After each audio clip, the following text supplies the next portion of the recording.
Well, as you say, the terrorism charges have been dropped against Imran Khan. Those were very controversial, I should emphasize, because many people could not understand how simply threatening a member of the judiciary amounted to an act of terrorism, and of course, particularly in the context of Pakistan, where this has actually involved acts of gross physical violence and the deaths of many thousands. People thought it was a disproportionate reaction. That said, however, as you rightly pointed out, charges are set to be framed against Imran Khan tomorrow by the Islamabad High Court, charges of contempt of court.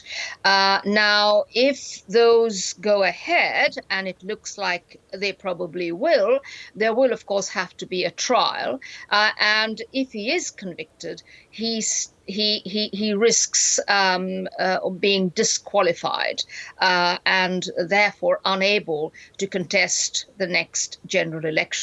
So that would be, a very grave and risky, result for him. Yes. And risky too, do you think, for the current Pakistan leadership, because it could end up further inflaming already the political tensions that the country is facing? Absolutely, and I think everyone is aware that the situation as it stands politically has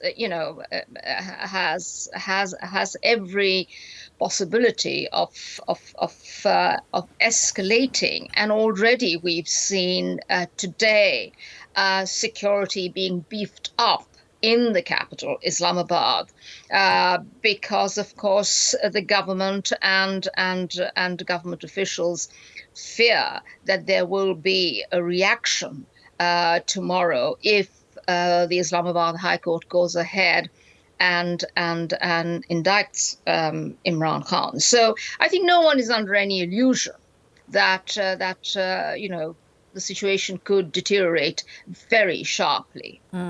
Which is extraordinary, at a time with this sort of these political machinations going on, as the country faces this massive recovery effort after devastating flooding. Are the political leaders sharpening their minds to this very present crisis? Well, if you listen to them, they are sharpening their minds, and we've had endless number of ministers come forth and sort of attack and criticize Imran Khan for continuing politics at a time of national crisis resulting from these devastating floods that have left more than a third of the country very badly affected, 1,600 people killed, 33 million displaced. It's a terrible situation, but of course Imran Khan himself appears by all accounts to be absolutely determined to continue with his campaign calling for early elections, and has threatened the government that if they don't announce these elections, he is going to march on the capital early next month. Yes, it's sort of politically tone deaf when you look at it from afar, and the country is in a perilous economic position. How does this political instability reflect on its ability to negotiate with its international creditors at a time when they need all the support they can muster? Absolutely. I think that is the real dilemma. As you know, the leadership is currently, and by the leadership, of course, I mean the Prime Minister, the Foreign Minister, senior officials, all at the United Nations in New York, making a very strong plea for the international community to come forth and help Pakistan. And some of these demands and these requests have been responded to. The U.S. State Department has called on the international community to step up and help Pakistan. But of course, you do need political consensus at home, because with the best will in the world, whatever the international community does for Pakistan, unless there is consensus at home implementing these badly needed relief measures, is going to be extremely difficult. And what is your sense of, Farzana, of Imran Khan's ongoing support politically with the Pakistani people, even though he's pushing this fight at a difficult time?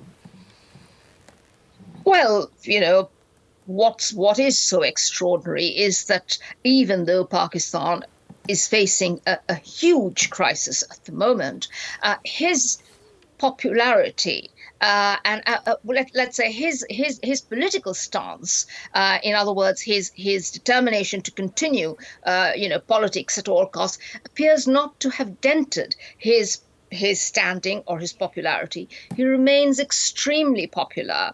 He has, as we well know, great charismatic appeal. His main constituency lies, of course, amongst the urban middle classes, but he also reaches beyond them to sort of, the lower middle classes. So I think, even amongst his critics, it is understood that, his popularity has remained extremely impressive. And what is certainly worse for the government today is that it seems to have skyrocketed since he was ousted from office following that famous vote of no confidence. Yeah, extraordinary times. Farzana, appreciate your time. Thanks so much. Thank you.